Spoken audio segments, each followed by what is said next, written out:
जय श्री कृष्ण, जय श्री राम, जय गौ माता, जय राधे श्याम। और आप सब कैसे हैं? आज 28 तारीख हो गई है, सुबह के 6 बज रहे हैं। आप तुलसी तपोवन यूट्यूब चैनल पर आप सुन रहे हैं प्रदोष व्रत कथा, और जो कि बड़ा आनंद कर देगी। अब के प्रदोष गुरुवार को पड़ रहा है, इसलिए इसको गुरु प्रदोष के नाम से जानेंगे। हमारे मेन चैनल तुलसी तपोवन यूट्यूब चैनल के माध्यम से आप प्रदोष व्रत कथा को सुन रहे हैं। और आप याद रखिएगा, जो प्रदोष व्रत की कथा को सुनते हैं, जो प्रदोष के दिन प्रदोष व्रत कथा को सुनते हैं, मैंने पूर्व में बोला है, उनको 1 वर्ष के भगवान शंकर के अभिषेक करने का पुण्य प्राप्त होता है। इसलिए हर प्रदोष के दिन हम आपको ये कथाएं, व्रत कथा भेजते हैं। इसको आप जरूर सुनते रहिए। गुरुदेव बृहस्पति ने देवराज इंद्र को कथा सुनाई, और मैं वही कथा आपके बीच में रख रहा हूँ। गुरोत वचनम श्रुत्वा उवाचात सतक्रतु। सतक्रतु नाम इंद्र का है। इंद्र का नाम सतक्रतु पड़ा क्योंकि सत का मतलब है 100, क्रतु माने करने वाला। जो 100 यज्ञ कर लेता वह इंद्र बनता है। तो देवराज इंद्र को गुरुजी ने सविधि पूर्वक कथा सुनाई। कहा सोधापन विदम्बरो ही प्रदोषस्य च मेदुना। मैं तुम्हें प्रदोष की बात बताता हूँ, उसको तुम ध्यान पूर्वक सुनिएगा। प्रदोष की कितनी बड़ी महिमा है वो आप सुनिएगा। पंचामृतेन स्पनम कार्यामादो प्रियतनतः। यदि आप अपने संपूर्ण कार्यों की फलश्रुति चाहते हो तो भगवान महादेव का महारुद्राभिषेक है पंचामृत के साथ कीजिए।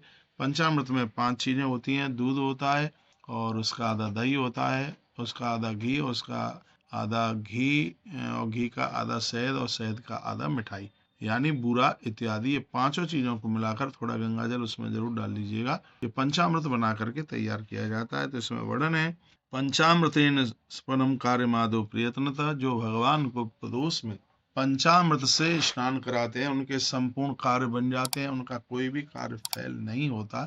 यह पंचामृत से स्नान कराने की बड़ी महिमा है। मैं आपको प्रदोष की कथा सुनाने के लिए जा रहा हूँ, वह आप सुनिएगा। गोक्षीर स्नानम देवेशा गोक्षीरण मया कृतम स्नापनम देव देवेशा गिरहाणा परमेश्वर। इसमें वर्णन किया गया, बहुत अद्भुत बात कही गई है। वो बात ये कही गई है कि स्नान करके आप ठीक से नहा धो करके और सफेद वस्त्र पहन करके भगवान शिव की पूजा करें। सुबह की पूजा, दोपहर की पूजा, शाम की पूजा, तीनों पूजाओं का महत्व है। ये मैंने पिछली किसी चैनल में वीडियो में, कल ही ये मैंने वीडियो भेजी है। चाहे तुलसी तपोवन यूट्यूब चैनल होगा या मंगलवाणी जो भी है, उसमें आप पढ़ लीजिए। इदम मधुम मया दत्तम तब प्रत्यक्षमेव च ग्रहणा त्वमयि देवेश मम शांति प्रतोभव। भगवान शंकर को शहद चढ़ाने से, शहद से स्नान कराने पर तत्काल घर में शांति का जन्म होता है। इसमें बिल्कुल भी कोई संशय वाली बात नहीं है। भगवान शिव को आपने यदि शहद से स्नान कराया है तो इससे घर में शांति बढ़ती है। दूध से स्नान आप भगवान को कराते हैं तो आप जानते हैं, दूध से गौ क्षीर यानी दुग्ध से स्नान कराने पर वंश वृद्धि बढ़ती है। दही से स्नान कराने पर पूरी दुनिया में सम्मान बढ़ता है। घी से स्नान कराने पर घर में प्रचुर मात्रा में धन चल करके आता है। और चीनी से स्नान कराने पर दुश्मन भी हमारे अपने हो जाते हैं। ये 5 चीजों से स्नान कराने की बात कही गई। फिर अच्छी तरह से भगवान को सूती वस्त्र से पोंछिए, कलावा लपेटिए, फिर चंदन लगाइए। सुगंधम चंदनम देवा मया दत्तम च मे प्रभु भक्ता प्रम्या समो सुगंधम कुरुमाम भवा। भगवान महादेव उनके जीवन को सुगंधि से भर देते हैं। चंदनम महत पुण्यम सर्वपाप प्रणाशनम आपदाम अपरतारम लक्ष्मी तिष्ठति सर्वदा।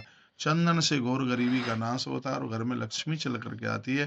पूर्व में भी यह बात मैंने निवेदित की। अब आइए मैं कुछ प्रदोष के लिए कुछ विशेष बात बता रहा हूँ। 7 दिनों में पड़ने वाला प्रदोष, 7 दिन की उसकी महिमा अलग है। रविवार को प्रदोष पड़ता है, उसे भानु प्रदोष कहते हैं। पूरी दुनिया में सम्मान दिला देता है, बच्चों की बेरोजगारी खत्म कर देता है। सोमवार को प्रदोष पड़ता है, उसको सोम प्रदोष या चंद्र प्रदोष के नाम से जानते हैं।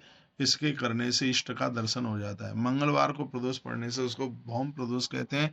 यह ऋण मुक्त बना देता है और जन्म पत्री के दोषों को दूर कर देता है। बुधवार के दिन प्रदोष पड़ने पर इसको सौम्यावारी प्रदोष कहते हैं। इससे माता पिता के स्वास्थ्य में लाभ होता है, माता पिता की सेवा करने का सौभाग्य प्राप्त होता है और राजनीतिक क्षेत्र में पहुंचने का मौका मिलता है, ये बुधवार को प्रदोष पढ़ने की इतनी बड़ी महिमा।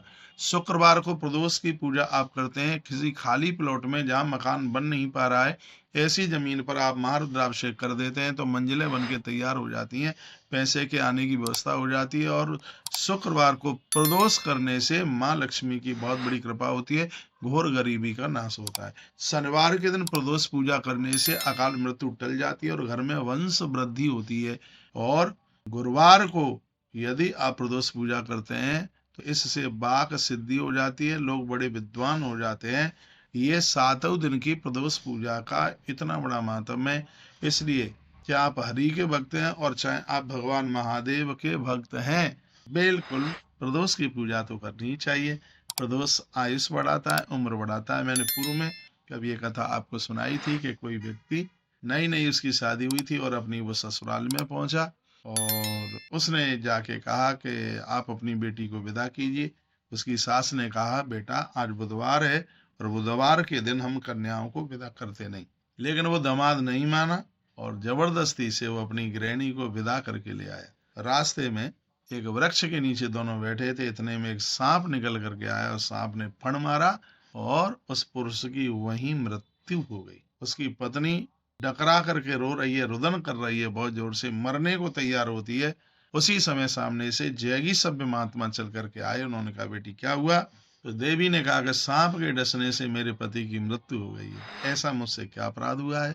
तब महात्मा जैगी सभ्य ने कहा, बेटी बुधवार के दिन बेटियों को पियर से ससुराल नहीं जाना चाहिए और ये तुम्हारा ये पति माना नहीं और सर्प ने इसका दंशन किया। बेटा रोने की जरूरत नहीं है, आज प्रदोष का दिन है, तूने सुबह से कुछ खाया नहीं है, मैं तेरी पूजा कराऊंगा, तू चिंता न कर। महात्मा जैगी सभ्य ने भगवान शंकर के मंदिर में पूजा कराई और जैसे ही प्रदोष काल की पूजा पूरी हुई और उसी समय मरे हुए मुर्दे में प्राण लौट करके आ गए। यह है प्रदोष का महात्म्य, यह है प्रदोष की महिमा। हमने आपको प्रदोष कथा सुनाई है। आज 28 तारीख है, दिन गुरुवार है, नवंबर का महीना है। बहुत आनंद हुआ और आपने गुरु प्रदोष की कथा सुनी है। बहुत बहुत धन्यवाद। वीडियो को आगे जरूर भेजिए। यदि इस वीडियो में कुछ आपको अच्छा लगा है तो चैनल को लाइक सब्सक्राइब करना ना भूलें। 6 दिसंबर बांके बिहारी जी की दिव्य तिथि, बिहार पंचमी, राम जी के विवाह की तिथि, विवाह पंचमी, बिहार पंचमी और बिहार पंचमी एक ही दिन की है। 6 दिसंबर सीधाम वृंदावन पधारिए और आपको एक अद्भुत यज्ञ से जुड़ने का सौभाग्य प्राप्त हो रहा है। बहुत बहुत धन्यवाद। अपना ध्यान पूरा रखिए। गौतीर तुलसी तपोवन गौशाला सीधाम वृंदावन में आप सबका आदर है, हमेशा आते रहिए। इन्हीं शब्दों के साथ जय श्री कृष्ण, जय श्री राम, जय गौ माता, जय राधे श्याम, हर हर महादेव, घर घर महादेव।